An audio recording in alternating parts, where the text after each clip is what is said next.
Hello, everybody, and welcome to episode 3 of the Game Groofs podcast, the all-encompassing weekly gaming podcast from the Goodnight Groofs. My name is Matt, and today I'm joined by Paul and Josh. Paul, how are you doing today? I am doing A-OK. We just recorded a GG replay. I think everyone's going to be really excited to watch. And otherwise, I'm having an okay day. I think we're all kind of having overcast days weather-wise, but, I'm doing good besides that. Lots of cool gaming news, and I get to talk to you guys, so I'm having a blast. Good. Josh, I know you're having a pretty good day. After we had our first viral tweet, I gotta say I'm pretty stoked. Even though it was literally raining from what is now going to be sun up to sundown. Wow. But other than that, yeah, it's been a pretty good day. Good. Glad to hear it. Glad we're all doing well. Rain or shine, doing well. Let's get right into it, why don't we? Let's talk about the things that we have been playing this week, the games that we have been entrenched within this week. Paul, what have you been dabbling around with? Dabbling around. I mean, entrenched or am I dabbling? I don't know. Either way. Yeah, I finally got around to playing Donut County. That was pretty fun. It was a good time. I like whole style games. I like a nice I like a nice wholesome game. That's one of those games. I also like games where you can collect and get big, like a Katamari or something. So Donut County was always kind of on my radar. There's a mobile game, as I play a lot of mobile games. There's a game called Holio. You just kind of are a big hole, get bigger. So Donut County really intrigued me because you're a big hole, but you're also a raccoon, and who doesn't want that? Yeah, it was a good time, cute little story. I finished it really quickly. It was only 3 hours. It wasn't very much, but yeah, it was a lot of fun. I'm sure there's lots of replayability for those who are interested in getting into it. But I feel like I got my gist. It was cool to kind of have a puzzle-based game that was built around one of those get bigger or suck everything up. There were a lot of little ways to kind of. There were lots of little ways to suck things up into your hole quicker or better in a certain fashion, and so that was pretty fun. Yeah, you could suck whole people up into your hole, so it was good. And then eventually they'd show up in this big pit. Anyway, yeah, it was a good time. And I also finally have gotten back into Fallout 4. I'm trying to get back into Fallout 4. Oh man, let's go. Yeah, I got like medium far in the story and did some good side stuff like when it came out. Like I probably put a decent chunk of hours, maybe 30, 40, 50 hours at first, and then I kind of fell off. My girlfriend at the time actually like kind of took over and started playing Fallout all the time when we were hanging out. She's like, I want to play, and then it became just her playing Fallout and me being like, can I play? You were watching. Can I play now? It's pretty cool to get back into it. I'll be honest. My Fallout playstyle was really peak in Fallout 3 in New Vegas. I'm not crazy about the combat. I think the story's so amazing, and the combat to me, it's not that it's bad. It's just like for me, I'm too freaked out. Like I get too afraid. So I like the VATS in those games where you could completely pause time and I could like take a beat and like kind of position myself. I was a big VATS noob. So in Fallout 4, I kind of didn't like how VATS slowed down time. I think objectively it was a better gameplay mechanic, but it just wasn't the way I played.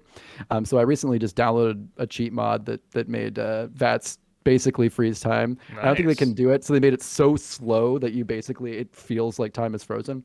And a couple other little cheats that kind of got through some of the stuff that were tedious for me. So I'm kind of just burning through the story and trying different stuff and getting some fun mods, and I'm having a blast. It's a good time. I'm definitely looking forward to playing some more. Also, in the cheat mod, there's a super jump thing. A lot of fun. I'm just jumping my way across the wasteland. Oh my god! Like Golden Age Superman style, and it's a lot of fun. Nice. Yeah, Donut County, were you playing that on?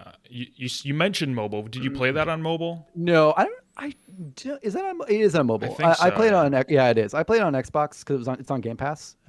So yeah, right now I'm just kind of running through Game Pass. Donut County's on Game Pass. Fallout 4 is on Game Pass. I'm just I keep every day I go on the stores and think, should I buy a new game? And then I go, you idiot. There's like 1,000 games on Game Pass you haven't gotten to yet.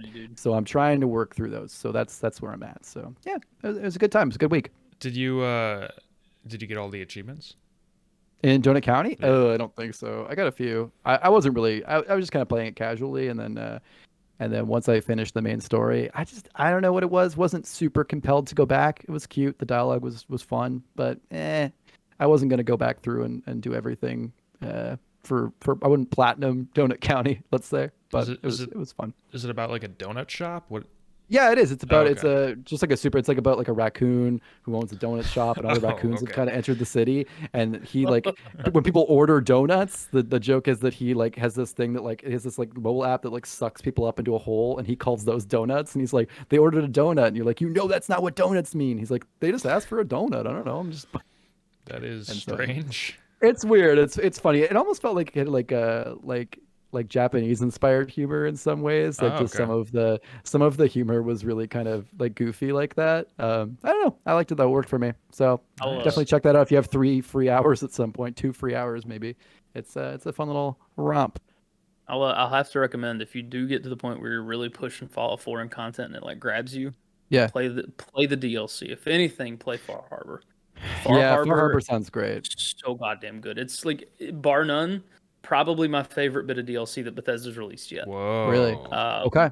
And that's Wow. saying a lot because I love the Shivering Isles. Okay. Was it Shivering or Shimmering? I can't remember. It's shivering, I think. Yeah. Shivering. Okay, and Dragonborn was great too. But something Yeah. about Far Harbor just, if that would have been Fallout for the entire game, Yeah. it would have ascended to like another level of great. But I would recommend it. Yeah.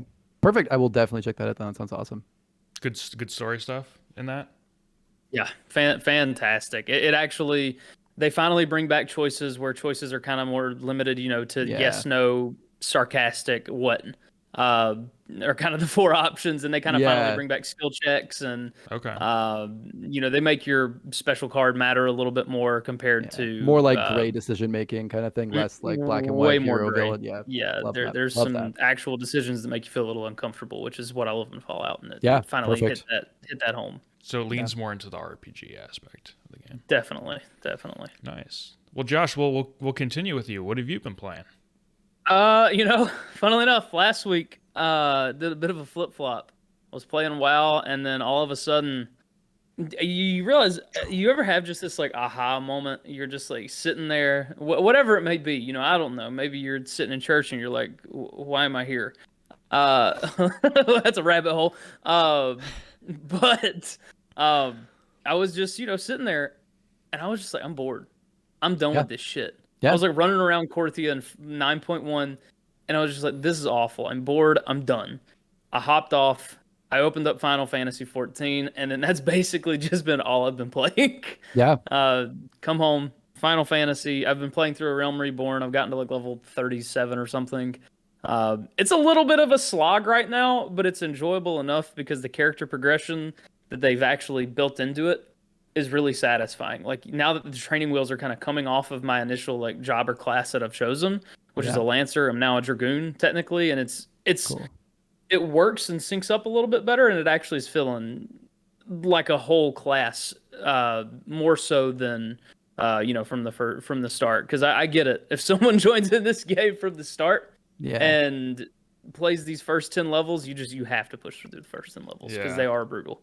They are probably the worst. I'm thinking of picking it up, so I'm thinking of playing the trial. So I have to stick with it a little bit. All right. The first 10 levels are easily the worst. Like you're just like Interesting. it's like RuneScape combat just about, because like a rune scimitar has like a 2.5 second hit time in RuneScape.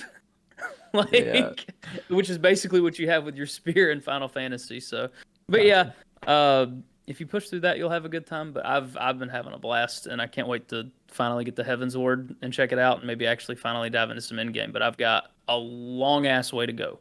But it's nice. It's nice to have an MMO with a bunch of content I need to plow through.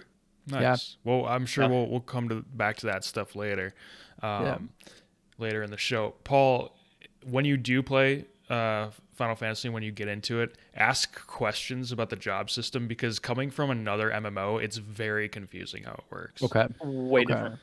And I'm a new look when it comes to weird systems and like picking and multi-classing or that I am terrible at ever figuring that shit out. So I'll have a lot of questions, I'm sure. The good news is that your character's not locked into anything. You can literally play everything on one character. Yep.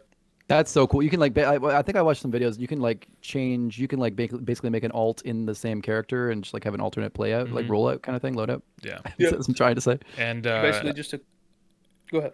Crafting they are their own classes as well. So Yeah. it's very different in that way.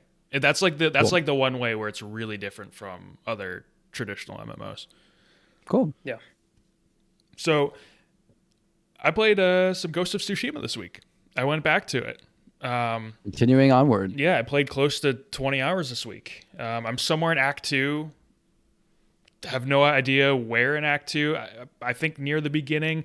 It feels like I'm not even halfway through the game, halfway through the story, and I'm already 20 hours in. So like this is a big game. I've actually gone back. So like when you get to Act 2, all of a sudden from the island in Act 1, all these like these camps pop up that you can go back and go through. So I'm kind of like clearing all those out right now. Just really enjoying it though. Like visually, it looks so much better than I remembered it looking. I don't know if like maybe the PS5 is doing something for it. But I really do think I was just in the wrong mindset having come off The Last of Us Part 2, where like in The Last of Us Part 2, you are talking about like the best facial animations that have ever been in a video game, right? And I also don't think that's debatable. I think it is the best facial animations in a game. But you come to Ghost of Tsushima, and obviously it's not quite as good, but it's funny, like now with that year of separation, it's really good. It looks really good. It's just when you compare it directly to... Very different game, too. It's just the things that are beautiful about Tsushima are different from the things that are beautiful about Last of Us, and so if you're looking for that same feel, it's different, but they're both beautiful in their own ways. It's almost a little arcadey, isn't it? In a sense, anyways. A little bit. I know it looks realistic, but... A little bit. I would I don't actually know what to compare the combat to. The combat is a little bit... It's like more methodical than the recent Assassin's Creed games, but not like Dark Souls. Like it's somewhere in between those. Oh, okay. The combat actually gets difficult though at times. It really does get pretty difficult. But it is really satisfying. Like just slicing dudes with the katana is super satisfying. So there's this mechanic where like sometimes you don't kill the dude. Like he's finished, but you haven't killed him. And so if you walk up to him, he's like writhing around on the ground, and it comes up with a button prompt to press square to end suffering. And then you take your katana and you just stab him right through the stomach or whatever. Cool. But yeah, going back to what you were saying, Paul, about how it's just a different looking game. It's so colorful. Like Last of Us is beautiful in its own way because of the like hyper realism, but like this keeps some sort of the realism while also being like painterly and colorful in a way. Yeah. I don't know how they somehow came to like met in the middle with those, but they did, and it works. You wouldn't think that would work, but it does. It feels like a folklore version of the real world, like how we would imagine the world was like in a fairy tale version. I feel like is my view of that. Yeah, or like in your or like in your dream or something like that, right? Like like an uncanny valley almost, but not in a bad way. Yeah. The game is just so cool to explore though. So it rains a lot in the game, and I really like rain, like in real life and in video games. And the rain and thunderstorms in Ghost of Tsushima are so good. They're as good as any other game that has that kind of stuff. And so it's just so cozy walking around in that game when it's overcast and thundering in the distance, and then all of a sudden it comes up and it's raining on you, and I just love that shit. I love that too. That's one of the first mods I got when I was playing Fallout 4. This playthrough nice. was the True Storms mod, and I had like the storms turned up super high, and it was a good time. It really made the wasteland feel a little cozier. One thing I definitely want to mention is I feel like it doesn't get talked about, and the game doesn't get enough praise for its insanely minimal UI. You don't have like traditional like quest markers all over the world. You're guided by the wind and by animals. And so you have the love that. The touchpad on the PlayStation, you swipe up on it and it blows the wind in the direction you're supposed to go. Okay. Yeah. It's really smart, It's really good. And then you don't get the quest marker until you're within like, I don't know, like 20 yards or something like that. And then it pops up and so you know specifically where to go. But it's so good because when you're running around and you're not in combat, there's literally nothing on the screen. It's just the environment and your character. And you swipe up, the wind blows, and it's so smart. And I want to see more games do this because you like there's no mini map. So Witcher 3, it's maybe one of my favorite games of all time, but it's a beautiful world, but I feel like I missed so much of it because I was just staring at the mini map the whole time when I was walking around. Yeah. And this totally erases that. And I love that about this game. And the last thing is just the combat. It's just so satisfying. It's so good. It's like I said, it's like that mix somewhere between the new Assassin's Creed games and you know what? Maybe it's more like the old Assassin's Creed games. I guess that would almost be a mix between like a more methodical Dark Souls type thing and the new Assassin's Creed. So somewhere like that. Yeah. And then the other thing.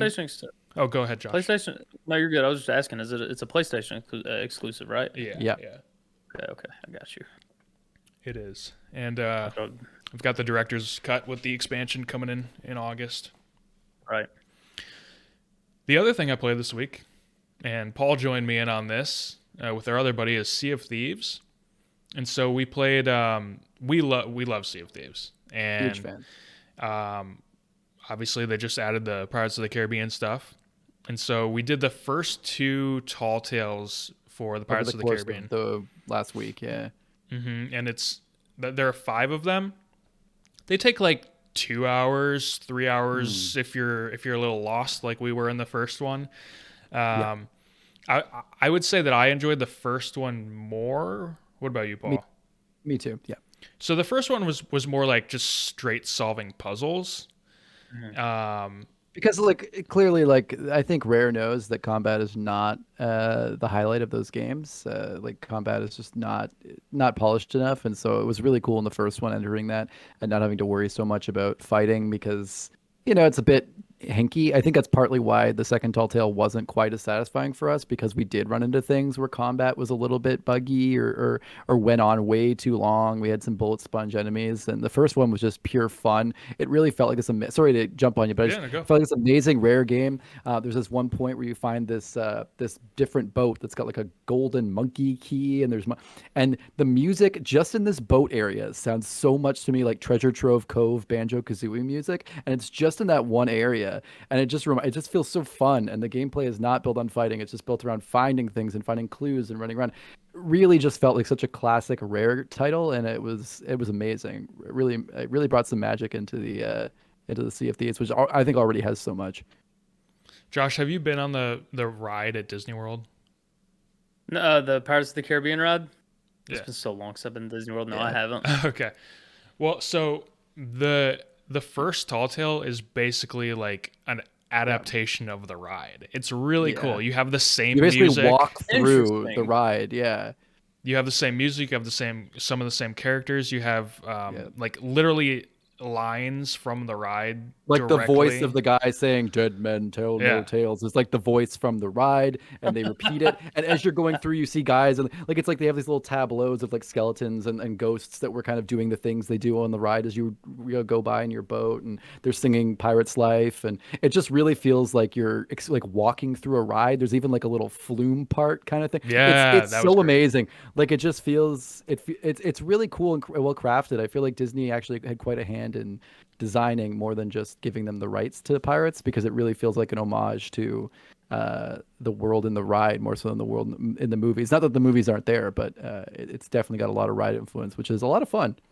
It's funny. I remember I was actually I was streaming the E3 like reaction to the Xbox reveal, and I saw all that come up, and I was just like, this is the dumbest bunch of bullshit that I've ever seen. So good. It's just because Pirates of the Caribbean, I think, has this stigma against it after, let's say the first 2 movies. Yeah. But it's good to see that they're actually doing the IP some good. It was handled really well. That's good. Sea of Thieves, I haven't played it, but I mean, from what people have said, it's like one of those games where if you have like friends, Yeah. hop on the board and just do it. Honestly, even if not, you get in like a solo sloop boat and you can just go around. I would say even if it's on Game Pass, even just download it, play a little bit. Just even sailing around in the water, the sailing just feels so good. The water graphics feel real. It's just one of those classic games that's just fun. It's really bringing that rare thing in. Of the, it's not polished all the time. There isn't always content, but it's just fun. Just plain fun. I appreciate with this tie-in. It's not like you don't go in and it's like, welcome to Disney's Pirates of the Caribbean. Yeah. Like it's not overt. Like the references It really are feels like how subtle. Sea of Thieves plays, like too, and the way you go into Exactly. things, it feels like you're just playing a Sea of Thieves game, and this is a tall tale you go on. And Captain Jack is not everywhere talking to you. He's like talked about. You see him here and there. It's kind of like you're trying to save him, but it's not always like in your face. They're not leaning on the characters. There's a lot of original characters actually, totally different Nice. from. Anyway, just an A+. I really think so far. I'm really enjoying. I also, as much as I'm excited because I liked Sea of Thieves, I was also kind of like, I don't know, like more content's good, free huge story DLC, awesome, but is this going to be like a cheesy cash grab? I mean, it's not a cash grab because it's free, but a cheesy kind of tie-in? Yeah, that's pretty great. Yeah, it's pretty good. I will say the second Tall Tale, which is really almost doesn't feel like Pirates of the Caribbean at all. I mean, there are references at times, and like you're looking for the Black Pearl, and like, what's the guy Gibbs or what's his name? Paul Gibbs. Yeah, Mr. so Gibbs, yep. you have like stuff like that, but the most of it is not related. Yeah. It's actually like very Nazjatar from World of Warcraft. It is. They have sirens that are kind of Huh. like this, like the creepy mermaids sirens in Pirates 4, if you ever got around to watching that. But they really go much further with it, and kind of they have like a very different lore, I think, than Pirates does with those. But it was cool. Second one's a little buggy, but the first one, so good, so good. Yeah. If you love the ride at Disney World or anything like that, definitely try out even just the first one if you never play it again. It's a lot of fun. Good. Well, I think it's time to move on. We talked Yeah, about what definitely. we played enough. We're going to move on to the non-comprehensive news. If you want the comprehensive news source, you got to check out the GG replay. Now, all three of these stories that we're going to talk about here were covered on the GG replay this week. So we're going to get Josh's take. Paul and I will give some new takes maybe, but this stuff was covered this week on the replay, so go check that out as well if you want this and more news. So here are the top 3 news stories for the week for this specific panel. Number 1, the Nintendo Switch OLED model, and yes, that is the name, was revealed on Tuesday, arriving October 8th for $350. That's $50 more than the Switch and $150 more than the Switch Lite. The OLED model will have a 7-inch OLED display. Now, that differs from the Switch, which is 6.2 inches, and the Switch Lite, which is 5.5 inches. But you're still going to have 720p in handheld mode. The onboard storage has increased from 64 gigs to 32 gigs. You get a wider kickstand and, listen to this, a built-in Ethernet port. You have this. Take my money right now. You have the same CPU, the same RAM, the same battery life as the normal Switch.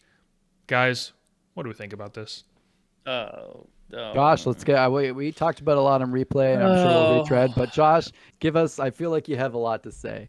It's just you know what it reminds me of at the end of the day, the Wii U. Oh, yeah. Sure. Nintendo Switch OLED. What kind of name is that, dog? Terrible. This is what gets me about this one. All right, here we go. Time to go a little bit right here. Let's do it. That's what I've been waiting for. So, like, Nintendo has been so intelligent with the Switch. The Switch has been a banger after the absolute colossal Comic Sans L that was the fucking Wii U. Like, in comes the Switch, guns blazing. Like, here I am. I'm Nintendo again, baby. I'm innovative. I'm fun. You want to play me at the party? It's great. Now, what can I do? What kind of pro model can I come out with to make more people play me? Maybe I can get more people on the screen if there's enough, even in handheld mode. Maybe I can get more people on the screen without it lagging, in handheld mode if I put more power into this thing. No, and Nintendo's like, no, I'll do you one better. How How about a 7-inch OLED screen that runs the exact fucking same? Oh yeah, baby. Oh my God, Ethernet port, bro. Matt, Woo! you even said it. I didn't even realize this. Matt, you said it in the damn GG replay. Yep. You just get a fucking USB cord that plugs up. That's what I was saying. Yeah, there's a USB cord that plugs Ethernet. in. Yeah. Yeah. Like, People have been it's doing just, that. People are doing that. It's like $9 on Amazon. You plug it in, and then you even get to keep your USB port when you're not using the Ethernet. it makes no sense to me at all. I mean, I'm sure someone's gonna want it. I'm sure it's gonna sell just fine. It's Nintendo, but do I think Yep. they're failing here? Yeah. I mean, y'all mentioned it. An Xbox S, current gen hardware that runs games damn well at $300. Like with better storage. A digital PS5, $50 more. It's PS5. it's nuts to me. Like I And don't I get know it. those aren't competing, but come on. I don't get it. I think it's silly. And Yeah. I wish they would have offered like a big pro version that maybe just like went big on the specs and it was like $500. Like and that's cool. Like, that's fine. Give me HD versions. Like Breath of the Wild's already pretty. Like I want to see those weapons break in 4K. I don't know. It will shatter into 1,000 pieces, and you'll see all the ray tracing and all the pieces glinting off the sword. I'm not convinced. I'm not convinced. My biggest issue is that it feels like they're treating their customers as idiots from the sense that like, why is this not just a replacement for the original Switch for the same price? Why is this a second product? Why is this a second option? That doesn't make any sense to me. Like, it's not, if you're not changing the guts of it, and it's not like I understand the difference between you have like a PS4 Slim and a base PS4. There was a difference there, okay, in size and stuff like that, and there were some other things as well. Xbox also has these iterations, but this is just a slightly larger screen. Some people don't even prefer an OLED screen. So they don't. It could be PWM. It could cause headaches. There's all kind of issues. Again, the pentile display, it might be even lower res, like when you actually look at it with your human eyes, which is pretty insane.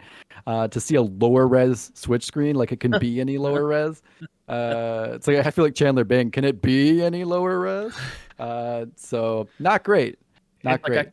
I can't wait to play video games in 2008 YouTube resolution. Like, thank God. Yeah. Honestly. That's what I saw everyone saying. They're like, "Oh, good, I'll be able to play my 540p Nintendo games running at like 20 FPS on an OLED screen." I love it.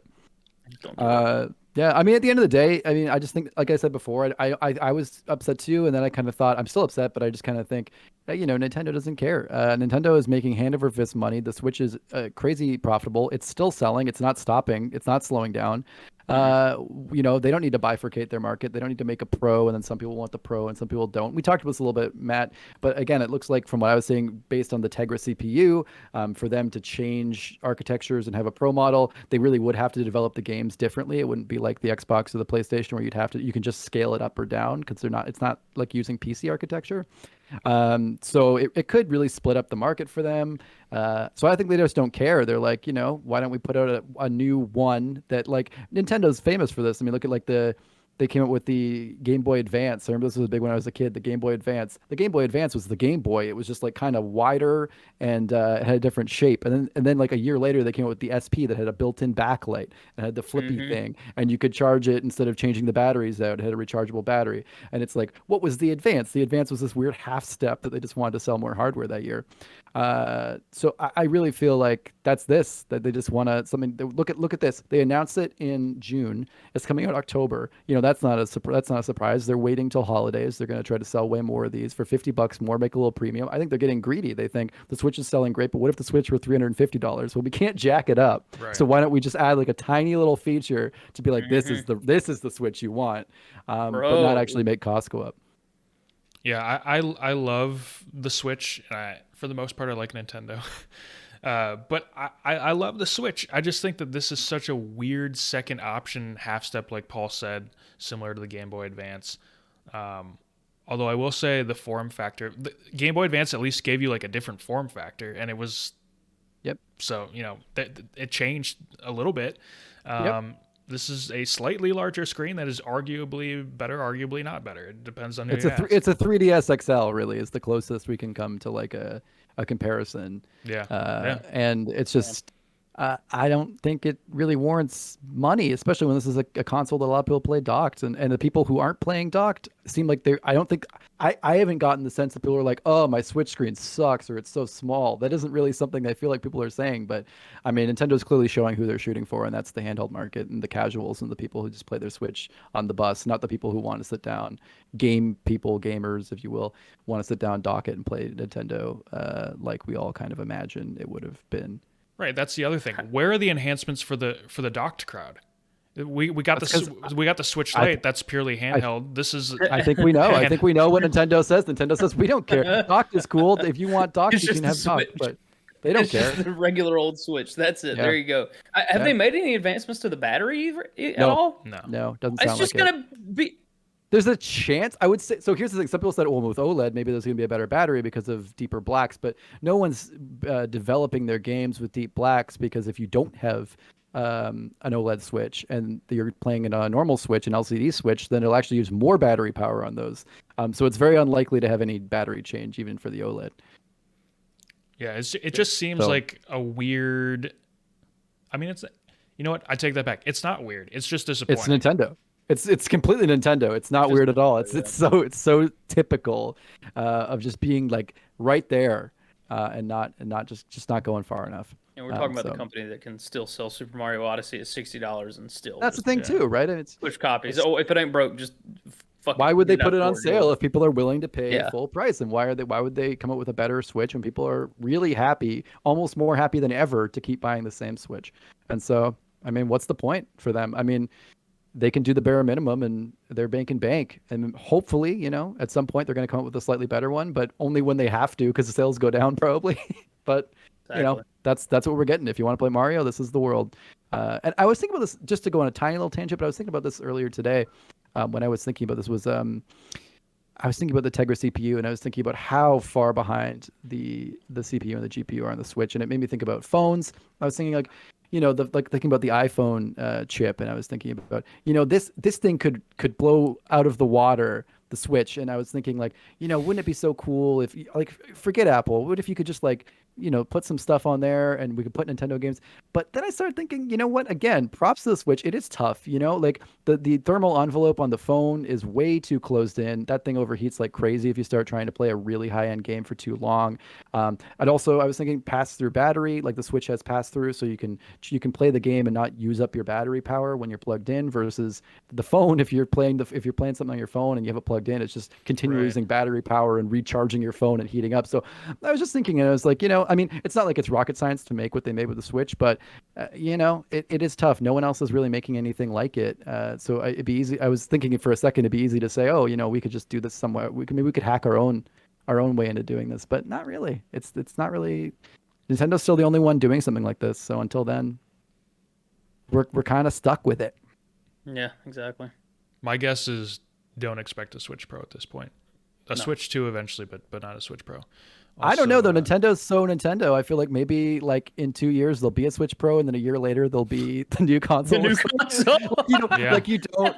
That's what look at. I mean, kind of. That's what happened with the 3DS. They came out with that new Nintendo 3DS. It was slightly more powerful. There were a couple games that only worked on that system, but only a couple, because no one wanted to only develop for it.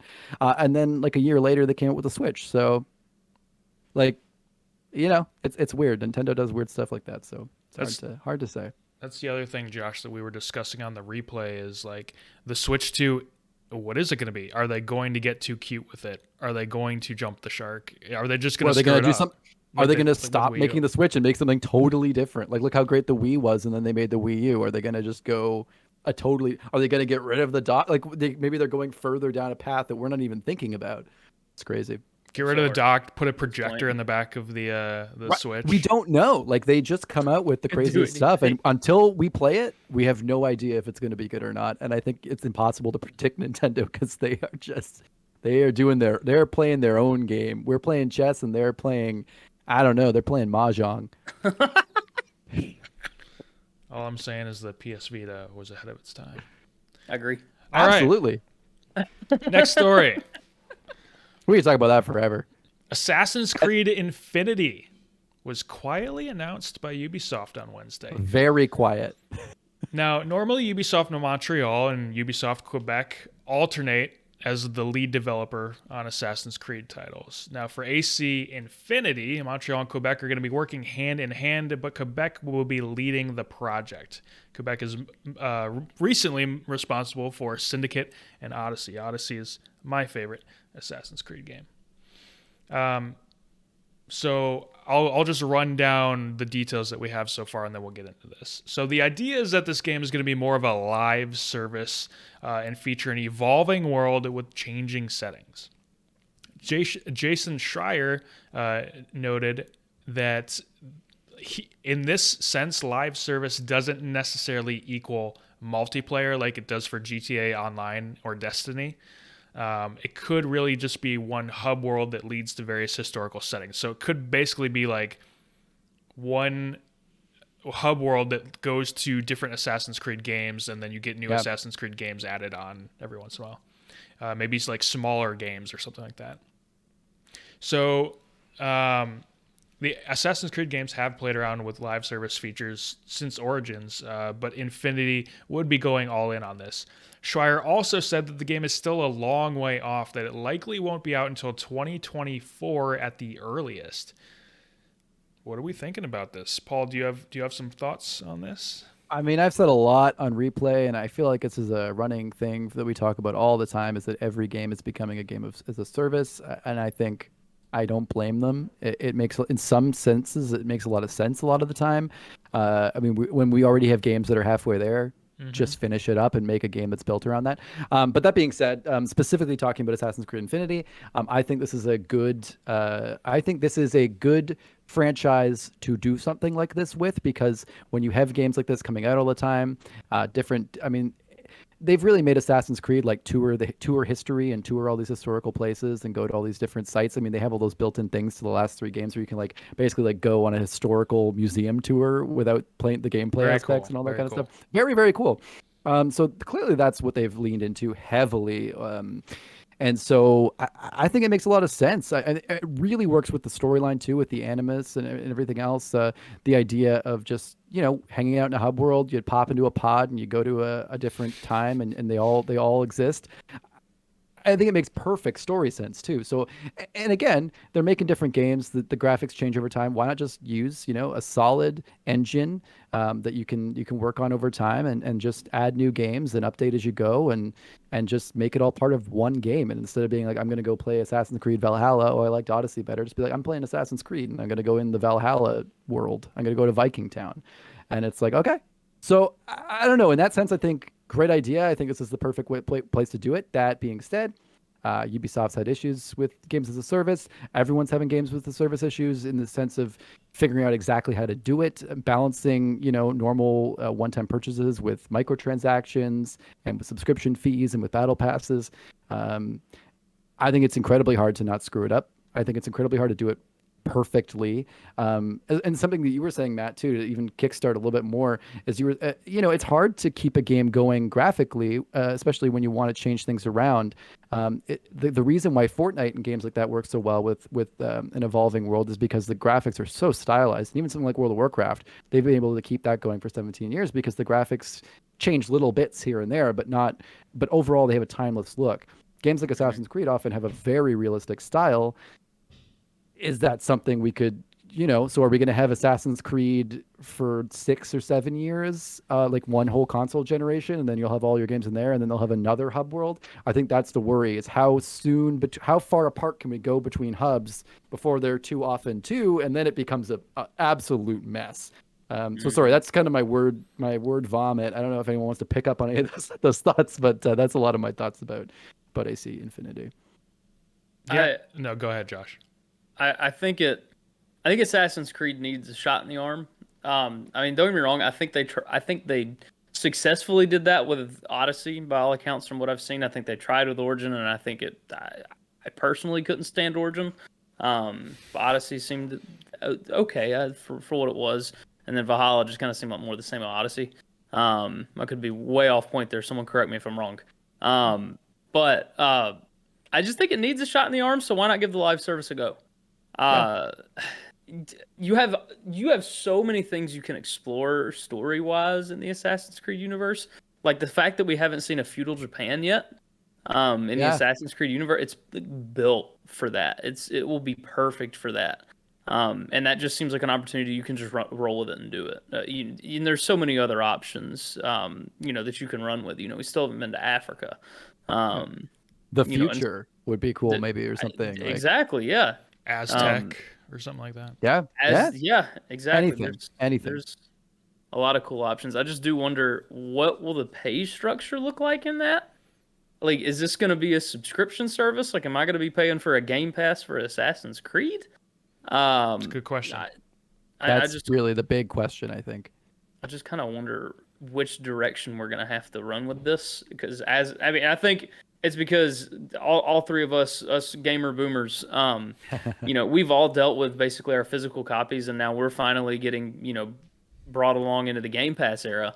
And games as a service age. Now we're trying to, I think us, and I mean as well as everybody else, but us in particular, we're trying to figure out, where does gaming go from here, and does, how much more are we going to have to adapt to this, compared to, someone else who's been gaming, for a little less longer than we have.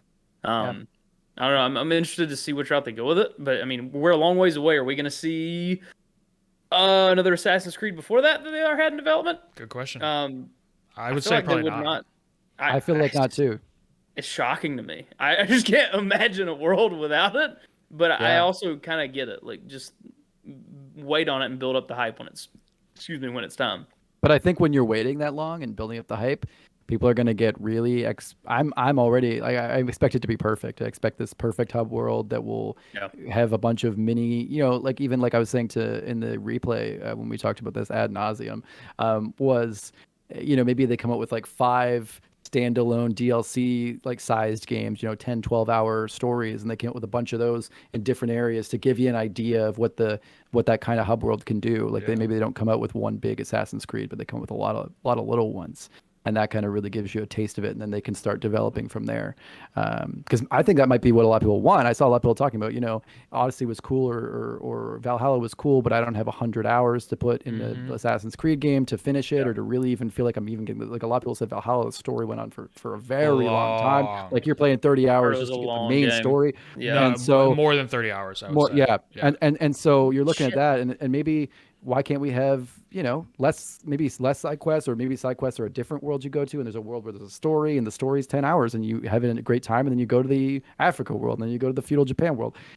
Maybe they can make it, when they're building it like this, maybe they have time to dabble a bit more. I think that's really cool. Well, and you mentioned, I'll also finish my point. I recently, like the last game I really played and like beat was, I think it was Rogue. Assassin's Creed Rogue, where you're the Templar. I finished that in like 10 to 12 hours, and it was the perfect length of time. The story was great. I loved it. Had fun. Put it down. Boom. I was done. That's it. Yeah. So it may work. Yeah. Odyssey was probably a larger game, like especially larger game world. Yeah. But Valhalla, the main story just went on, and I didn't like the game as much. I didn't finish it because it was going on, and I'm like, I don't feel like I'm making progress. So yeah, I probably put in 25 hours and just stopped because it didn't feel like I had gotten anywhere really. And I've seen that complaint a lot. Paul, similar to what you were saying, so that is how I envision the payment structure, is that I think Infinity is going to be this thing where you start off, everyone gets somewhere. You start off and there's between 3 to 5 mini Assassin's Creed games already in there, and then every 6 months, every 8 months, something like that, you get a new mini Assassin's Creed game added to it. That's how I envision it, and maybe you're paying for these games, or maybe you're getting them for free, but then paying for some sort of battle pass to get bonuses with it. I don't know, but something Maybe there's along those seasons lines. of like side content that goes into certain ones. So it's like, oh, for the next 2 months, we're going to have like an Africa world season. You can go in there and do side stuff and then go Right. into the other worlds. And that might be something they do too. I mean, all of it seems pretty plausible. And honestly, to me, sounds pretty fun. Yeah. Like it seems like it might grab me a little bit more to be able to pick and choose and have a buffet style game where I can go all over the place. Versus kind of really sinking my teeth into like 100-hour, Grease game. What if I get sick of Grease? It's cool to be able to switch around. It's cool to be able to switch around. I think if they do that, again, this is all just us making it up. We have no idea. But if they do that, I think that'd be a really great idea. When you said Grease game, for some reason my mind went You were to the thinking like, musical, and I was like, yeah. "That's weird." Yeah. Um, If I get sick of playing as Sandy, can't I switch to Rizzo? Like, come on. but I do think that I think it's a really cool idea for a game, but I also understand why like Assassin's Creed fans might not necessarily be hyped about this. I don't care enough about Assassin's Creed as a story to be bothered by that much by it. I just like the idea of a game like this kind of. I also like, I know Jason Schreier said it like don't think of it as a multiplayer thing necessarily, but I do like the idea of potentially having like a group of 4 people together going on missions that, where you're infiltrating a fort and you have to get a certain target down or something like that. I think that could be kind of cool. Yep. Yeah. Let's move on. Final Fantasy XIV broke its concurrent player record on Steam this past weekend. They hit over 47,000 players. Now, it's important to note that the large majority of Final Fantasy XIV players are likely not using Steam to run the game's launcher. So this peak player count can be attributed to 2 main things. One, the game had a Steam sale. I think Shadowbringer, is that what it's called? Is $20. So you pay $20 and you get the regular game all the way up to Shadowbringer, which is the current expansion. But a lot of games are on Steam sale. So why specifically Final Fantasy 14, Matt? Why was that so interesting? to Yeah, people? well, another part of it might have been thanks to popular WoW streamer, the biggest WoW streamer, Asmongold, trying the game out for the first time over the weekend. Co-Carnage playing it as well. Asmongold had an average of 142,000 viewers watching him play Final Fantasy XIV over the weekend. An average of 142,000 viewers. Now that is him alone, and so he really had that category skyrocketed this past week. Small side story here, but a lead product manager at Blizzard took to Twitter to call Asmongold a, quote, asshole while this was going on, which is another story in and of itself. We don't necessarily need to get into that, but that has certainly led to more animosity between Blizzard and Asmongold this week. There is drama. Yeah. There is drama afoot. So, Josh, you wrote our awesome feature article about how you have played WoW for the last 13 years and you're jumping into Final Fantasy now. And can we get the title of that right off the bat just to give us some context? Yes, I believe it is a 9.1 Chains of Domination is Final Fantasy XIV's best patch yet. Yes, a title which confused a lot of people, angered both sides. People fired up.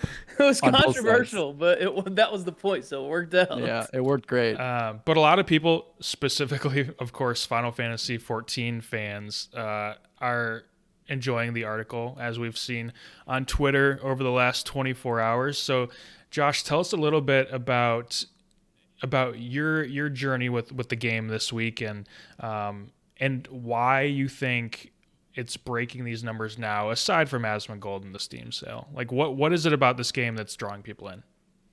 It's interesting. I mean, I do think a lot of it, as much as Final Fantasy fans don't want to talk about it, I think it has a lot to do with WoW is in one of the darkest spots it's been in a long time. BFA was bad, but the fact that they had a second expansion that's not doing well right off the bat, really not a good look for it. And I think it has people feeling skeptical for the future. So most people are looking for somewhere else to go to, which leads into this game where, the meme is, did you know that Final Fantasy's free up to level 60, including Heavensward?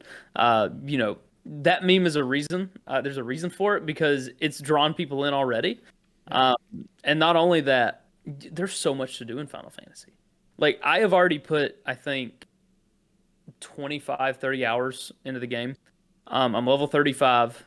And a lot of that has just been spent exploring areas, completing world events called Fates, and doing just the main scenario quest. Now, I'm not going to lie to you, the main scenario quest is very, very grindy.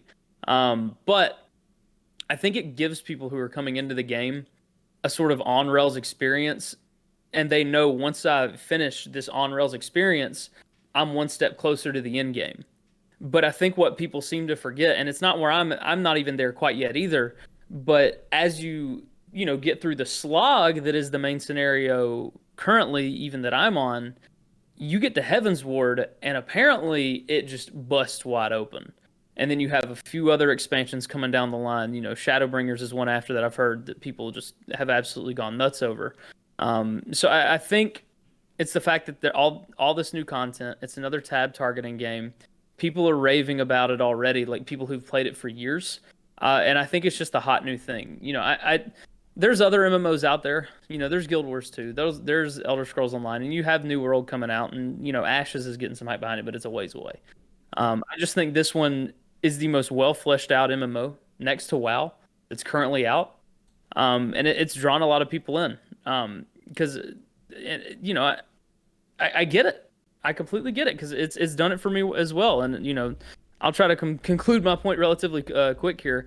Like I said, I've played for about 30 hours this week, and even though every time I log on, I'm just doing the main scenario quest, I feel like I've progressed a little bit more towards that goal, and I know there's heaps of other content coming down the road for me, whether it be leveling new jobs or classes, new skills, Right. crafting, or even mount farming to some extent as well. Yeah. It's just there's endless possibilities, and I think people are finally having their eyes open to the fact that World of Warcraft is not all there is. Even if WoW, handles combat and certain things very well, Final Fantasy does a damn good job too. Yeah. Hard to sum all that up into a short sentence, but I think you did a great job. been having a blast though. I seriously would recommend it to anybody. I'm shocked how much it's drawn me in. Like I remember I was sitting here. I literally logged on to WoW on Tuesday. It was reset day. I logged on and I was like, all right, I'm gonna try this again. Raid's coming out. Maybe I want to raid. I played for an hour. Yeah. I was like, this shit is just not it. It's overly systemized. It's convoluted. It feels like more of the same. And I just wanted it out.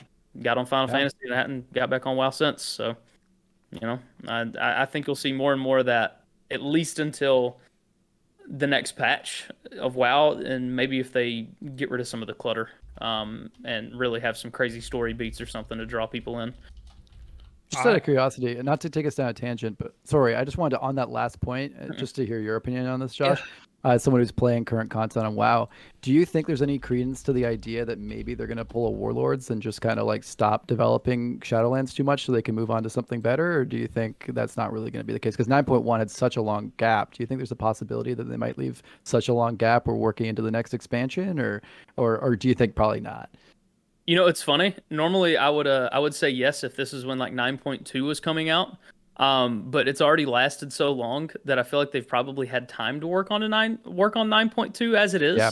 Yeah. And progress it, because the zone is so small that they've given us in 9.1. It feels like they were just trying to cut corners where they could and still release a halfway serviceable patch.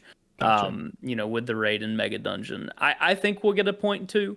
To what extent will that be? Will it be a whole ass zone? I can't really tell you, but I think we'll get another raid, and I think we'll get something of a zone probably as well. Gotcha. Not Warlords bad. I think we'll at least have 4 raids or maybe 3 raids at least. Yeah, that's one thing. You can always count on the raids being good and WoW, but it's not enough anymore. No. You need to have more. I trust people that the story eventually does get good in Final Fantasy XIV. I believe them. But the story of A Realm Reborn, it's rough. Is rough, to put it very generously. And I do want to get back in and try to get through it, to get to Heaven's Sword is the first expansion, is that correct? Okay, because I've heard that one is okay. I know Shadowbringer I've heard is great. Is there another one in there? Honestly, there is. I just can't remember the name of it off the top of my head. And then Endwalker's coming soon, and that's supposed to be like the end of like this story arc, right? If I'm not mistaken, I believe that's the route they're wanting to go with it. And there's a reason they're providing Heaven's Ward free to the free trial. I think it's because they realized that A Realm Reborn was kind of shit. Yeah. But it does a good job building the world out. I can only return to Waking Sands so many times, you know. Oh, this is rough. Have you gotten your chocobo? I have. It's actually I touched on it in the article. I didn't even realize there was. Oh, that's right. I remember that now. Yeah. I mounted on the chocobo and I was like, holy shit! There's a cute little theme. What? It's a Hawkstrider, right? Yeah, Hawkstrider, definitely right. Yeah. One thing before we move on that I do want to mention, there's a no clip documentary where they detailed, obviously, like this game came out once before, right? There was a version of Final Fantasy XIV that existed shortly and was canceled, and they completely rebuilt the game. The original version, people hated it. It was just terrible. It just did not work. They rebuilt it from the ground up, and now it's this. It's maybe the biggest comeback story in all of video games, and I feel like not enough people know about that. Sorry, hold my beer because No Man's Sky just entered the friggin' podcast. I'm sorry, but Final Fantasy XIV is bigger than No Man's Sky. But comeback story? Come on. It's a great comeback story, but No Man's Sky always existed. They literally shut down the first version. MMOs get one opportunity to have a good first impression, and somehow Final Fantasy XIV. And then you're free to play. That's it. Yeah, and you get one good shot, you fail, you're free to play. Somehow Final Fantasy XIV evaded that, but No Clip has a really good documentary on that, so I highly recommend that. Yeah, and if you, by the way, if you download the free trial, be sure to watch that opening cinematic because it actually does describe the event that like destroyed the beginning of the world. It's called the Calamity. You'll be very confused if you don't, basically. Yeah, basically, yeah. Just watch that cinematic because the first time I ever played, I didn't, and I was like, well, where the fuck am I? What is happening? That happened when I started playing Devil May Cry 5. I just started and I'd never played any Devil May Cry game, and I was like, what is happening? What is happening? Where am I? Who am I? Confused. I was like, this combat's really fun. Who am I? What? Why am I supposed to know who these people are? Just tell me. Yeah. You guys ready for a mini game? Oh, so ready. Let's do it. Let's play Name That Game. In Name That Game, I give the panelists up to 10 clues. The clues start off more vague and progressively get more specific. The first panelist to guess correctly wins. You only get one guess, and if you're wrong, you're out. We take game title suggestions from our $1 plus supporters over on Patreon at patreon.com/goodnightgroofs. You can message me the suggestion. Just message Goodnight Groofs the suggestion once you're in there, and I'll receive it. All right. Are we ready? Ready.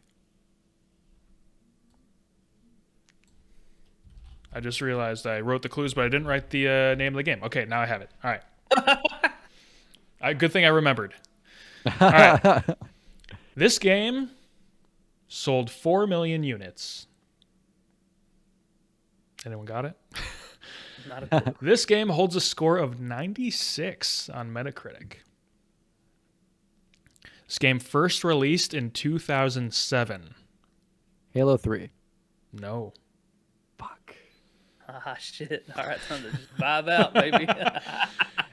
This game You got time. originally released for the Xbox 360 and PC. No, there's no Halo 3 on PC. A brand new term was coined to help reviewers describe this game. A brand new, never before used term. The game received 2 sequels with another currently in the works. The genre is first-person shooter. God. This game I'm gonna feel like such an idiot when you. I know, say me what it too. is. This game was published by 2K Games. Oh, Borderlands, right? No. Oh wait, no. No Oh, one son of a got bitch. it. I was thinking of it. No one got it. All right. Who is it? The BioShock. Yep, it's BioShock. Ah, Yeah. shit. I never played the Yeah. BioShock games. Yeah. Damn As soon as it. you said 2K games, I was like, fuck. The last 'Cause I two remember clues. 2007. Yep. Yep. Last two clues were developed by 2K Boston, though the studio's name changed 2 years after the release. That went to Irrational Games. Even And then more, the yeah. final clue: the game takes place underwater, but you shockingly won't drown. You know, I honestly don't think I would have gotten it. Really? Even with a shockingly. I you know, it's funny. I've just never played the BioShock games. I played a Oh, little bit of okay. I played a little bit of Infinite, like because and the setting Infinite was a super lot of fun. interesting. Infinite's Infinite great. was fun. It was super interesting. I for some reason dropped it and never went back. I should beat it though. Yep. It's By the not too way, long. the term that was coined to help reviewers describe this game was ludonarrative dissonance. Oh, I love that. You know, I remember there was a lot of reviewers talking about how this is like the first game that they encountered. There were a lot of people from other mediums, not even game reviews, who really were talking about this being the first game that they encountered that was like a game as a piece of art, Yep. or really looking at the narrative of a game and seeing it beyond gameplay and being a video game. So that makes sense. I don't remember that specific term, but that's really interesting. I'm actually gonna look that up after. So I'm pretty sure the idea behind ludonarrative dissonance is that you are doing things in the story, or your character is doing things that doesn't make sense in the story. Like for like an example, I think that people give a lot is Nathan Drake is like a mass murderer, but that's not mentioned in the story, you know? Right. So that sort of thing. Anyway, moving on. Makes sense. The big question. Here's the big question for this week. How has live streaming, and Twitch in particular, changed how games are viewed and consumed, both for you personally and for gaming as a whole? I'm going to go to Paul first because I know he's not quite as big into the live streaming scene as Yeah. Josh and I. So, Paul, how has live streaming changed games for you, which maybe hasn't been that much, but how do you, in your mind, has it changed gaming as a whole? Yeah, so I'm going to be the minority here for sure, saying that it hasn't really affected me personally with gaming very much. I'd love to say I even watch it, but I just don't. I have a lot of respect for Twitch and streaming, and I think it's a lot of fun to do it myself. But that being said, I don't really garner a lot of joy watching it personally. But I understand the appeal entirely. But that being said, you know, for gaming in general, I think it has a huge effect. Obviously, I mean, games are being developed completely around how streamable they are. Entire genres are being created based around, you know, streaming. You know, there's full-on games that are designed just because they know they're gonna, the developers know these are gonna be popular to stream, and they're gonna get a lot of gameplays and views for that. So, I mean, I'm not gonna labor the point too much because it's not really my forte. But I mean, yeah, I think it's massive. I think it's changed. You know, everything. Let's plays and streaming have just completely changed games, and it also brought to the mainstream. I mean, people who would never pick up a video game would watch streamers all the time. I know people who would never have sat, who don't own PlayStations, who never would have sat and played any game really, and watched full streams of The Last of Us 2 because they wanted to watch the story. So I mean, it's happening more and more, and it's making video games more mainstream. I think is my main underscore. You don't even have to like games. You could just really like hot tubs. Yeah, it doesn't even have to. Very true. But to go on your point real quick, Paul, about games being made for streaming, Amazon, obviously they own Twitch. Yeah, It doesn't always work. Crucible didn't work, right? That's a game that released, went back into beta after release, and then was canceled. Yep. Super weird. Obviously didn't work, but yeah, I'm sure a big part of that was them trying to develop a game specifically for streaming. Josh, let's go to you because you're the biggest streamer out of the three of us here. You stream the most. You have the biggest following on Twitch. What's it been like for you? How's it changed how you view and consume games? It's definitely, so as far as watching live streams go, it hasn't really changed anything for me. I've always had my subset of games I like to play, you know, MMO, FPS, that sort of deal, RPGs, you know, you name it. But I think where it's affected me is it's almost gotten me out of my comfort zone to play games I normally wouldn't try because I'm streaming them. You know, there's this unique, almost balancing act you have to play when you're streaming a game. You know, I personally, like, the reason I love streaming WoW It's awful, god awful, terrible stream content. But it's because I can just have something on in the background and just talk and play, while interacting with the chat, playing the game, whatever it may be. But there's other games that maybe I just didn't play anymore because it just wasn't good stream content. Not only that, there's certain games that people really find interesting to watch. So like I said, it breaks you out of that comfort zone. So for me, currently I'm trying to run through Breath of the Wild. I have made my opinions pretty expressly clear. I think either on here or elsewhere. Not a big fan of the weapon breaking system, and it kind of killed it for me.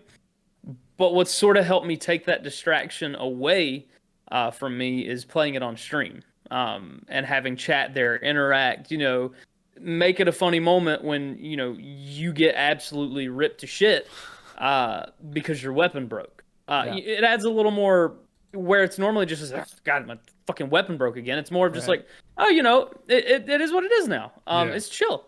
Or you can have a big animated freak out and everyone will think it's hilarious. So there's a lot of...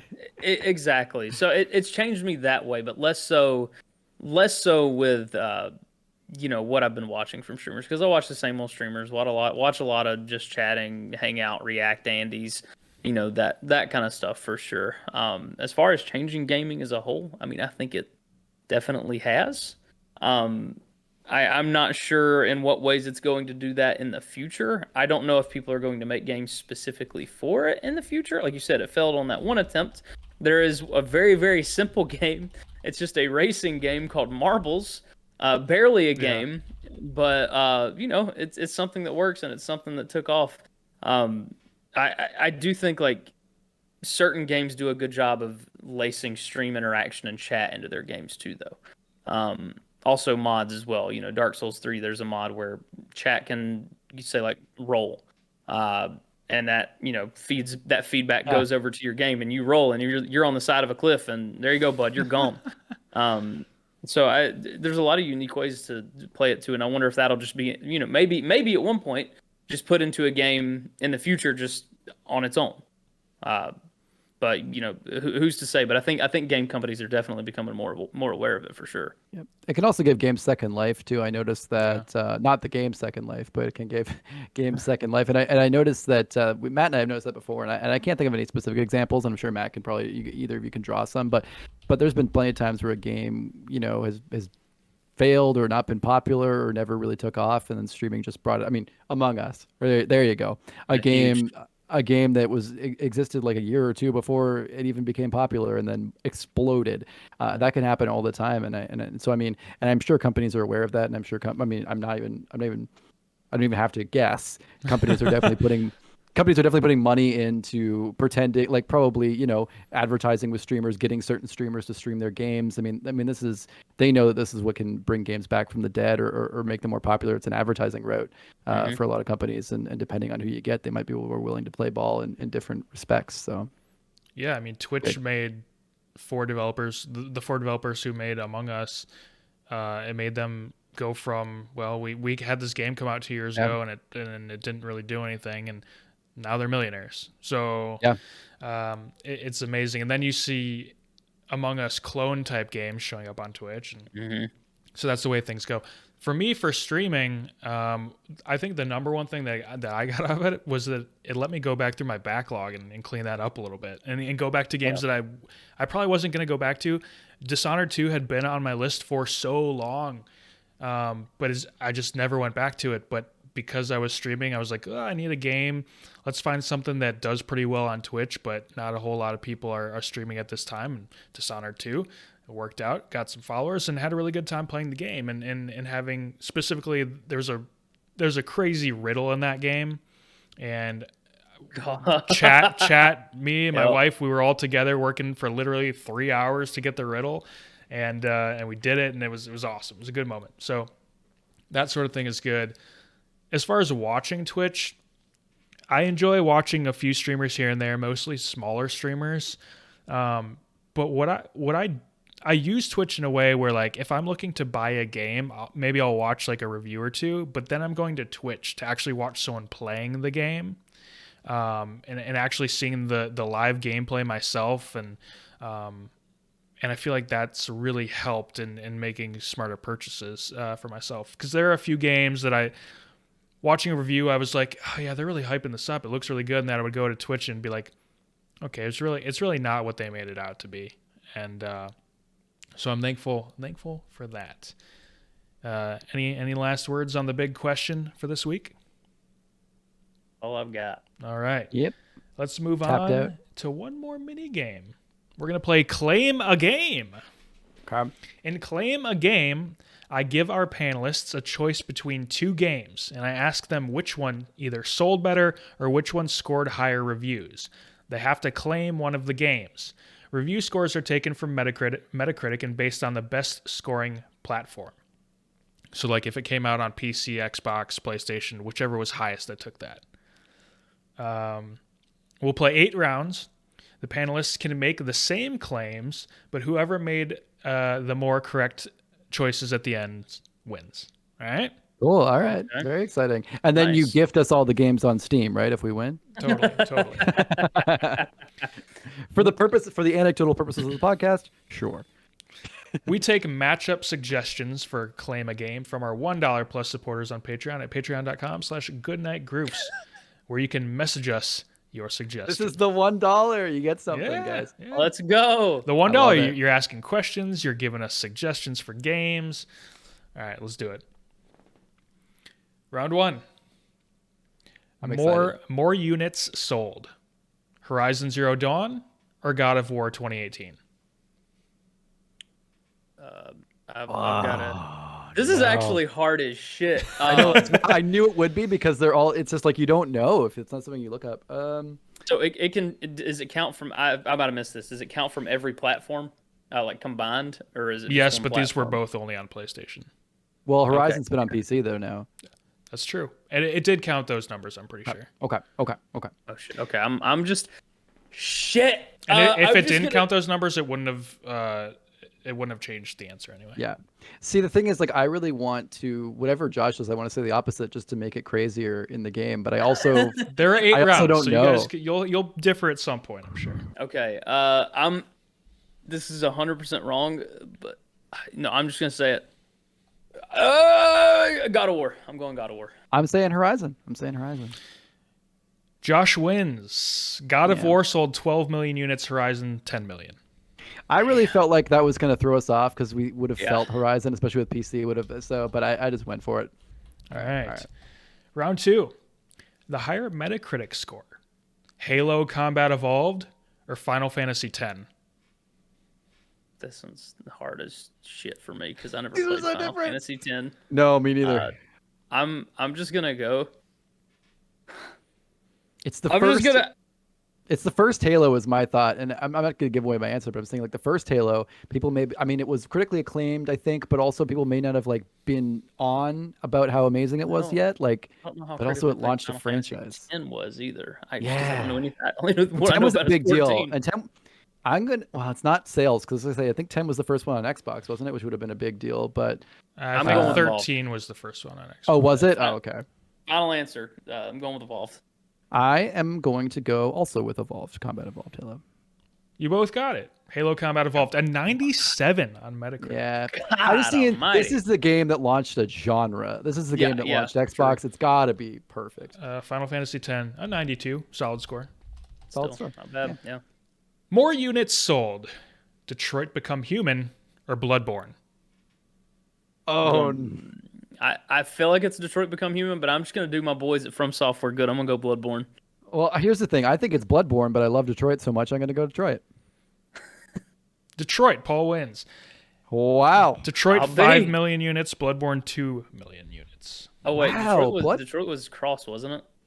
it? Detroit No, was... yeah. I don't know if they brought it to PC, but it was only on PlayStation. Only on PlayStation. Wow, that's actually That's shocking to me. I think there were more sales maybe with Bloodborne. I'm surprised Bloodborne. I mean, it that's- certainly that wasn't a actually- bad number, but 2 very million. interesting. 2 million. yeah. I would have flipped those numbers in my head. Me too. Higher, As you can tell. higher Metacritic score. The Elder Scrolls 5 Skyrim or Portal 2? Portal 2. That's We're up the top. I gotta go Portal 2. You were right. Both of you were right, but it was close. Portal 2 was 95, Skyrim was 94. You dick. I feel like it's a critical darling. People love Portal. Yeah. More units sold, Super Smash Bros. Brawl or Super Smash Bros. Melee? Oh, shit. I'm going to say Brawl because it's Wii. I think it's Brawl, but I'm just going to Melee was amazing. I'm just going to go Melee. It was Brawl. 13, we sold 100 million units. There's no way. 13.3 million versus 7.4. Holy jeez. People were not fucking with the mini discs. No. I like these next two. I like these paired next to each other. Okay. Higher Metacritic score, Far Cry or Pikmin 2? The original Far... Okay. Oh, man. You got a clue, bro. I'm going Pikmin 2. Right off the top. I hate to do it, but I was gonna go with Pikmin. I'm going with Pikmin. Let's go Pikmin. You both got it. Pikmin a 90. It's Far Cry an 89. Nintendo games. Damn. Doesn't matter. They win. I remember playing the first Far Cry, and I was like, "What is this mess?" So far, you haven't both. Everyone's at least got it right on each one so far. 2 more to go. More units sold, Spyro the Dragon or Crash Bandicoot? Oh. I'm going Crash. Oh, I need a second. That's a tough one. I just shot from the hip. OG PlayStation. I think I'm gonna go Spyro because I think it's interesting. Let's do Spyro. Crash 6.8, Spyro 5. So Josh wins that one. Crash made more sense to me, but I just felt like Spyro might be a hidden blade. All right, before we go to the last one, let's see. Josh is up by 1, right? 1, 2, 3, 4, 5, 6. Okay, hold on. Okay, you both got 3. Yep. Josh got 2. Paul got 2. So it's tied. So this is for all the marbles. This is for all the marbles. Right, all the marbles. Win, lose, or draw. Higher Metacritic score, Fallout 76 or Knack?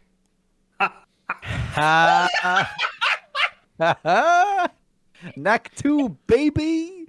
Hey, Knack 2, baby. Ice is nice. Okay. All right. This one is actually the toughest one. This is easily the toughest one. Oh my god, both were so terrible. But I feel like, here's my thing. I feel like critics might have been nicer to Knack than they were to 76, but I also feel like it's more of a user thing. Jesus, man. I legitimately have no idea. I have no faith in Fallout 76. I feel like it was the first game on the PS4 and it had some platformy things. I'm just going to go with Knack. Knack, baby. Don't do me wrong.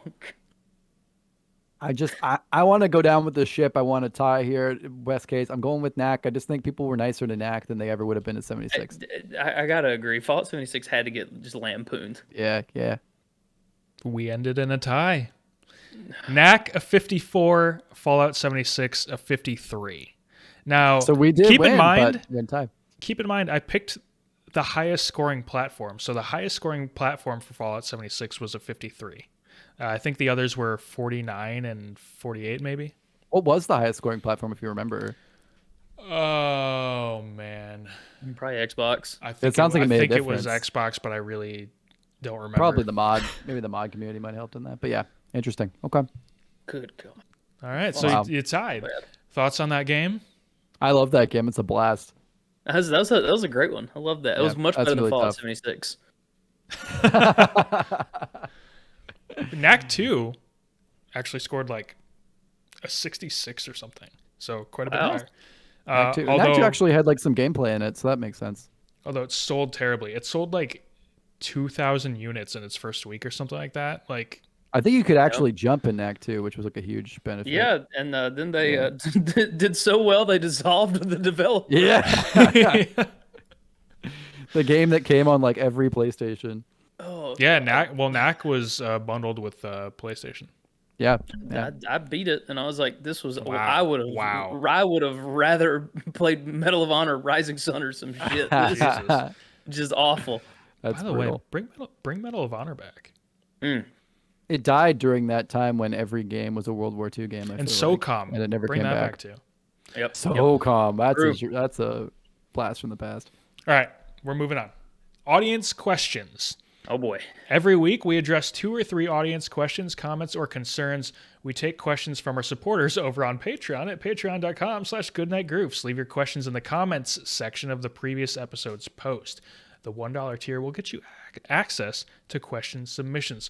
We also take submissions from at gamegroofs@gmail.com and the YouTube comments, but our patrons will always receive priority. I've made up one of these questions myself because we're still new. But we have some real questions. I say this is just a suggestion. I say we rapid fire a little bit here. I feel like we're really burning the midnight oil. I don't know about you guys. I'm ready though. I think we should get into these and get some good answers going. All right, we'll go through these a little bit quicker. From Ishmael. As games and engines develop further technologically and graphically, does it justify their price following that same upward trend? And eventually, would it justify you purchasing a $100 base game? We'll go to Paul first. 100%. Yeah, sure. Why the heck not? I mean, here's the thing. Graphically and technologically, not necessarily. But I think if we look at things like we're talking about these games as a service games, let's say someone came out with one of those and they just were like, let's imagine, here's my scenario where I'd buy a $100 game. AC Infinity or something of the like comes out that I want to play, and they say, hey, you get this game and you get all the future DLC, you drop $100. Done. In. And then you have to pay for cosmetics. Yeah. Fine. I think if there's the right content and there's the right updates, maybe I could do it. But I say that being someone who never buys full price games. So you know what? Scratch it. I never do it. I think the concept's there, and I think the games. Here's the thing. I think games can be worth $100, but I'm not paying for them. I gotcha. I think it's just sort of the natural evolution of things. Like inflation, development costs. I mean, games cost a lot to develop. That's why we see microtransactions for cosmetics and things in full price games. That's why we see gold edition, platinum edition, deluxe edition, because development costs a lot of money, and that's why we also saw this new jump from $60 to $70. Like it's just. People want to see games getting better, and it's like, okay, well, you want them to get better, but you also want them to stay $60. Right. Like, no, it's not happening. It's the way of things. And to be honest, if we look back in the day, old video games were like up to $100 sometimes, and that's not even including that's not adjusting for inflation. Like they just cost that much back then. Yeah. Okay. So old school Nintendo cartridges for sure. Yeah. Yeah. And so I think. People like to push back on this because people don't like spending money. I get it. But this is the natural way of things. This is where things have to go in order to progress. It's just how it works. Josh, what are your thoughts? Generally agree as far as inflation goes. I mean, it's just the natural progression of things. I'm not going to pay $100 for a game. I'm just not. If you want to charge that much, the Assassin's Creed Gold bundle for $150. I will never understand it. If you're going to make Call of Duty Platinum, if you're going to charge me for $100 just outright for a video game, it better be so goddamn good I don't want to play anything else for the next 2 months. I get that. I get buying like collector's editions that are physical. Yeah. That's always been my thing. But buying a digital collector's edition to me just is the weirdest thing. I say looking at Matt as he bought the collector's edition for Shadowlands. But yeah, why the hell did I do that? Because you got the cool Hearthstone animation. That's true. I got the cool Hearthstone. I'm still butthurt that I don't have that. I really love that. That's true. Now, a gradual increase from 60 to 70. Yeah, sure. I can roll with that. But other than that, like $100, no, not gonna do it. $70 though, yeah, sure, that's fine. Do what you got to do to earn your costs back, but don't it's tough for me here. Either. Yeah, I'm in Canada. Our games are already $80 for like our last gen was $80 Canadian. Now, obviously, that's you put that through. It's about the same cost. It's not a big jump, but our cost of living isn't much different all the time. So I will say, it's expensive. You look at Australia, same thing. You see a lot of people with those kind of things where the Australian dollar games, they don't really equate to like what the U.S. Dollar games equate in purchasing power. It really is more purchasing power that they cost. So I think with PS5 and things, we're already gonna start seeing games that are $90 in Canada. And in addition, our taxes are pretty high. So, most games I'm buying are close to $100 already Canadian. So, I mean, that's why I'm not buying so many games. So, I mean, right off the bat, I can tell you I'm not doing it. I'm already not doing it. And I'm waiting. I'm becoming an r/r/patient gamer on Reddit over there because I just wait for everything because I don't need the newest thing. And if there's something I really love coming out, I'll buy it. And that's it. And it has to be really love. Like Spider-Man PS4, I bought day one. But you know, I'm not going to probably go out and buy a game that like kind of interests me at this point. Really well said, Paul. Yeah. From Ishmael again. Will the millennial generation eventually grow out of video games? My first console was the Dreamcast, and I'm still gaming 20 plus years later on PC now. But will there come a time where we pass our torch off to a younger generation? Paul? First off, shout out to first console being the Dreamcast. That's just bomb. I wish my first console was the Dreamcast. That would have been a really cool start to gaming. I feel like a bit of a sad start to gaming because then nothing would be like that again, really, and I'd kind of lose anything I want. But it was such a cool experimental thing, and I love that. I myself, I don't think I think here's what I think about aging out of gaming is that I think a lot of us are already aging out of gaming in some ways in the way that we game, and I think that changes all the time. I age out of, like that was what I was going to say about Twitch. I barely, I mean, I'm not a busy guy, but I barely find time where I can really sit down uninterrupted, where I don't have things to do in my adult life, where I can just sit and play a game for a good amount of time. And I think that things like watching Twitch, I mean, it's like I barely have enough time to play a game myself, let alone watch someone else play the game. And I know that sounds like glib to say it. I'm not saying it like a boomer, but I'm just saying like it's like why would you watch people play video games? But it's just like, you know, I have so many games I want to play, and I just don't have time to watch others.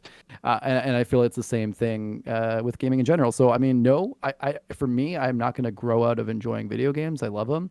But that being said, I think the games I play change and evolve. I think sometimes I'll go back to playing games I used to play. But that being said, I play a lot less World of Warcraft now because I don't have the time I had when I was 15, and could play it all day long, and like from Friday night to Monday morning, basically just staying up and playing WoW. It's not the same. So I don't know. I think our generation kind of grew up with games, and I think it's only getting more and more popular. One last tiny point I was going to say, kind of off on a different page, is that I think that gaming is different too. People didn't, you know, gaming was a more of a niche thing 20, 30 years ago when we were kids. And that is not the case anymore. Gaming is, everyone has a game on their cell phone. Everyone has games, you know, on their PC. Everyone has games on iPads. It's so easy to access games. And so I think everyone, I mean, I hate to be like this, but I mean, I think everyone is a gamer now, and I don't think that's going away. Yeah, I would pretty much agree entirely. And for me, I mean, yeah, I'm not going on 17-hour benders playing World of Warcraft, you know, just like smelling by the end of it. Oh yeah. But I mean, you know, if there's a day, like there's some Saturdays where I'm just an absolute degenerate, and I will sit down and I'll just play video games for 10 to 12 hours. Yeah. Like I have chores to do, and I'm just like, you know what, screw it, I don't care. I'm gonna sit down and I'm gonna play X game or another game. I think I have hit my point realistically. You know, barring kids ever coming into the picture, I think I have hit my point realistically with where I'll probably stay in gaming. I don't think I'm ever going to game any more or any less than where I'm at now, barring some rapid change. You know, I've noticed my gaming habits changed a lot. I don't get quite so sweaty on WoW with hardcore rating. I care way more about like cosmetics, which is probably a lot of why I moved to Final Fantasy. The only game I still really get sweaty in is Call of Duty. Still got it, by the way. Oh yeah. But got it, baby. But no, Where's I that really Fizz clan at? Recruit Josh. I know, right?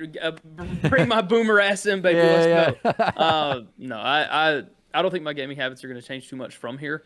But I will say my patience for certain games have changed. That's why I really don't play Assassin's Creeds anymore. I don't really play heavy single players all that much anymore because my time's limited. So if I get the chance, I'm going to play with friends, and I'm going to play a game where I can just log on and have the same longevity and not have to worry about sinking into a game. I can hop off if, you know, the wife needs something, got to do something with the cats, who knows.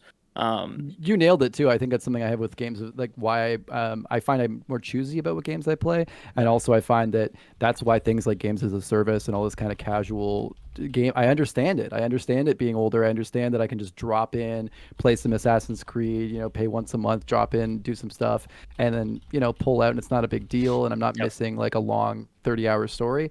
I just don't like. By the time I get back to a 30-hour story, sometimes it's been like 3 weeks. I don't know what the hell's going on where I was, and so I find myself leaning more to mobile games or casual games or stuff like Overwatch or League of Legends or something where I can just kind of drop in, play some games with my buddies, and not. I'm finding I'm losing focus with story games because I just don't have the time to really sink into like a 12 hours. I feel like it's those story games like Skyrim or I mean, I don't know why I'm saying Skyrim specifically, but just these open world story games, You really need to have long sessions to enjoy them properly, and I just don't have Yeah. them.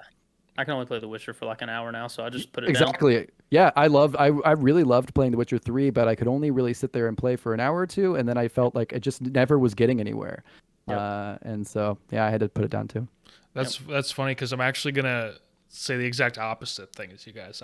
As I am growing older, I'm playing more single player games because I can pause it and get up and go do whatever I need to if I need to, and I don't have to rely on other people my age who have stuff going on to be around to play multiplayer games with. Yep. True. I get both sides. It's just I guess this is what has worked out for me more. So as I've grown older, I have played more single player games. I think the best trend that has happened is from going from a kid and then to a teenager and to an adult now is that I can buy the games that I want to play. I don't have to go find free games to play. So that's changed. That's how my habits have changed, where I'm actually playing the games I want to play and paying for them. But yeah, I don't see. It's hard to see myself ever just stopping playing games. Definitely. I think it's just going to continue to evolve in whatever way it does, and the way that it evolves is also going to be changed based on how the gaming industry decides we're going to change. Yep. It's the developers and the publishers that are going to make a lot of those decisions for us. Definitely. Final question. This one comes in from Bernie Made Up. Where is he in? Is he in New York, or is he in Rikers Island? He's hanging out. I originally had it as Bernie Made Up of NYC. Nice. He actually has some good propositions for us in our email if you want to take a look at those. That's true. A sponsorship deal. Free games or something? Yeah, I don't know. Yeah, I think we have to give him. We have to give him some of our money we make from this. Give him some Patreon cash. That sounds legit. Let's do it. Yeah, absolutely.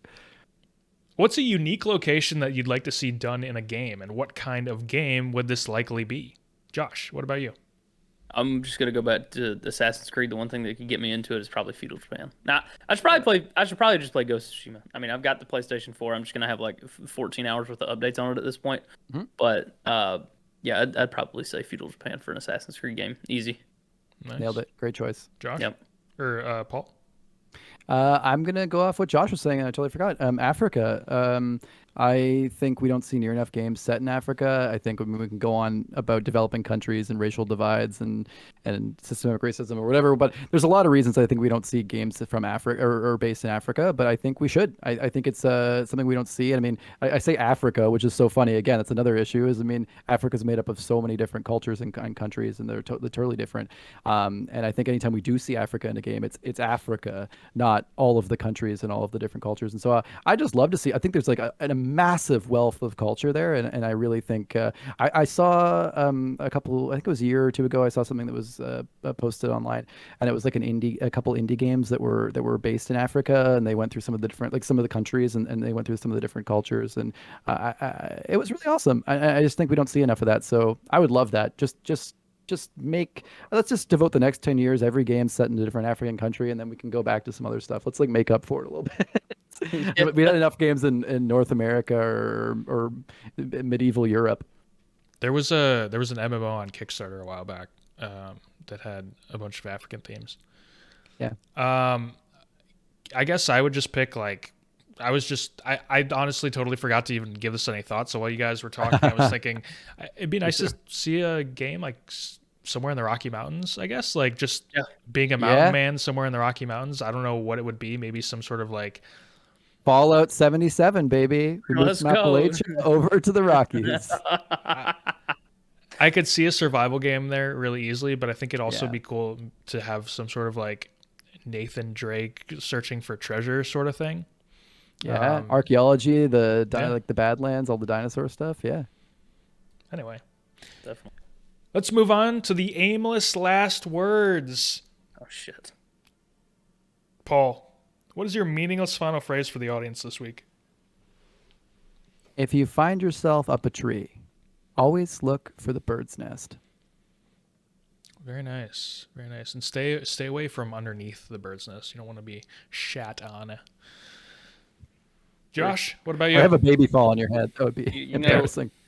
A wise man once told me that if you have a cat, and for the audio listeners, I've grabbed Dan the cat. A wise man once said, if you have a cat at your feet, pet the cat. The wise man is me. That's me. I said that. Rachel tells me that every day. The cat comes near, and I'm just kind of like, "Oh, there he is." She's like, "Pet him. He's right there." So it's good advice. It's really good advice. It's like the subreddit "Pet the Damn Dog." Yeah, I also want to say that is the most frustrating subreddit I've ever. It's worse than Gifts Then Too Soon.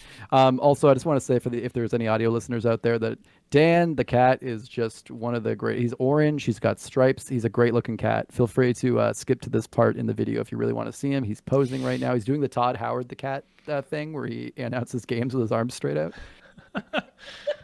It's a healthy looking cat. It just works. He's a healthy looking cat. I'll tell you that. You got a healthy looking cat there. Okay. Okay, let's ease it up, boys. It's a good looking pussy. All right. That's what to avoid. All right. So my almost there. My meaningless final phrase for the audience this week is: listen, Josh does not hate your MMO. That's fair. That's great. I love that. Maybe, perhaps, if you're lucky. Yeah. We won't name any names. Because he doesn't hate anyone. It's MMO. Thank you all so much for joining us here on the Game Groofs podcast, the all-encompassing gaming podcast from us, the Goodnight Groofs. If you really, really like the show, we encourage you to check out our Patreon at patreon.com/goodnightgroofs. You may have heard me say this earlier in the episode. I'm not sure. We encourage you to check out our... Oh, I already said that line. We currently have 3 different tiers available. Any and all support is greatly appreciated and will go a long way toward improving all of the Goodnight Groofs. The $3 plus tier will get you access to this show 2 days early. That means you're getting it Friday morning instead of Sunday morning. Listen to it as you head on into the weekend and you're enjoying your lovely Friday commute. A special shout out to all of our patrons currently in the $5 plus tier: Ishmael S. and Rachel S. A round of applause. Shout out. Thank you. Thank you.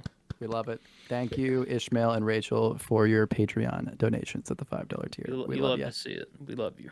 We also ask that you take a couple minutes to drop a 5-star review on Apple Podcasts or leave a like and a comment on the YouTube video. Everything helps.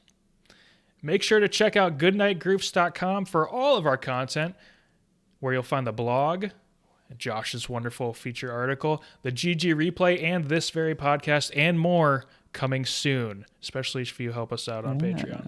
And links to all our socials on there too. So if you want to check out, you're like, I don't know what social medias they have, you will find them right on our website too. So that'll make it nice and easy to like all of our posts and follow us everywhere, because not because you want to, but because we want you to. Exactly. We demand it. We demand it, and we demand satisfaction, sir. Guys, any last thoughts? I'm ready to go to the beach. Yeah, Josh is off next week. He's having a vacation party, so he's ready to get out of here, and I think we are too. All right, that'll do it for us here today, gentlemen. Thank you for joining me. Take care, everyone. Good night, Groofs.